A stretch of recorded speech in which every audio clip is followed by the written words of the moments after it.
या सरकारला माझं सांगणं आहे, आरक्षण हे गरिबी हटवण्यासाठी नाही. आरक्षण हे सामाजिक दृष्ट्या मागासांना, गाव कुसापासून डोंगर कुशीला राहणाऱ्या गाव कुसामधल्या गावच्या पाटील वतनदार देशमुखला प्रमुख मानून त्यांच्या बरोबर त्यांच्याशी सेवा देणाऱ्या माणसांना ओबीसीचं आरक्षण आहे. त्यावेळी डॉक्टर बाबासाहेब आंबेडकरांना या देशाच्या संसद सभेमध्ये प्रश्न विचारला गेला. पंडित जवाहरलाल नेहरू, पहिले राष्ट्रपती सरदार वल्लभभाई पटेल, बाबासाहेब तुम्ही गावगाड्यातल्या एससीला आरक्षण दिलं, कारण ज्यांच्या बाबतीमध्ये स्पृश्यता पाळली गेली, ज्यांच्या बाबतीमध्ये छूताछूतपणा पाळला गेला, त्यांना तुम्ही आरक्षण दिलं हे आम्ही समजून घेतलं. गावगाड्यामधल्या जंगलामध्ये राहणाऱ्या आदिम जातींना, जे गाव कुसापासून नागर वस्तीपासून दूर आहेत, त्यांना तुम्ही एसटीचं आरक्षण दिलं तेही आम्ही समजून घेतलं.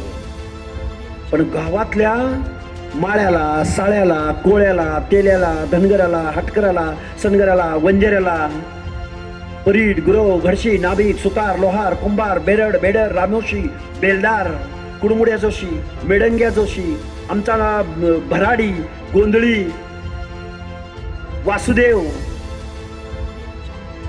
अरे बेरड, बेडर, रामोशींच्या बाबतीमध्ये कधी अस्पृश्यता पाळली गेली? धनगराच्या बाबतीमध्ये कधी? अरे गावाच्या गाव आहेत यांची.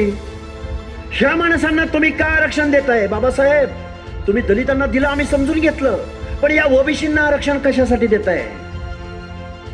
त्यावेळी महामानव डॉक्टर बाबासाहेब आंबेडकर म्हणाले, मी कायद्यानं शेड्यूल्ड ट्राईब्स, शेड्यूल्ड कास्ट, सूचीबद्ध मराठीमध्ये या लोकांना मी कायद्यानं आरक्षण दिलंय, पण शेकडो वर्षाच्या कालावधीमध्ये त्या जातीमध्ये जन्म घेतल्या कारणानं या माणसांना सुद्धा मेन स्ट्रीम मध्ये येता आलं नाही.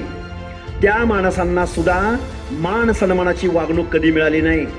त्या माणसांचं सुद्धा माझ्या स्वतंत्र अशा आदर्श अशा जगभरामधल्या आदर्श अशा लोकशाहीमध्ये या माणसांना सुद्धा मान सन्मानाची वागणूक मिळाली पाहिजे, मान सन्मानाची जागा मिळाली पाहिजे.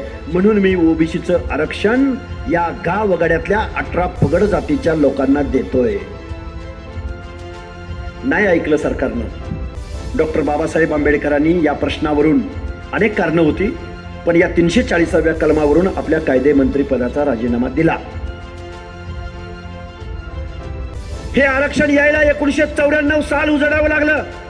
1990 साली विश्वनाथ प्रताप सिंगांनी हा ड्राफ्ट स्वीकारला, आणि आता कुठेतरी माणसं जरा मानानं सन्मानानं कुठेतरी नगराध्यक्ष होत होती. आता इथला होईल गत नाही म्हणून तुम्हाला दिलं जातंय. पण साताऱ्याचा जिल्हा परिषद अध्यक्ष आता विरकर साहेब, इथून पुढे तुमचा होणार नाही. होईल का तुमचा अध्यक्ष? आता कोण झाला आता साताऱ्याचा जिल्हा परिषद अध्यक्ष? झाली का नाही? का बरं झाली? गरीब नाही, गरिबीवरनं नाही आरक्षण दिलं जात.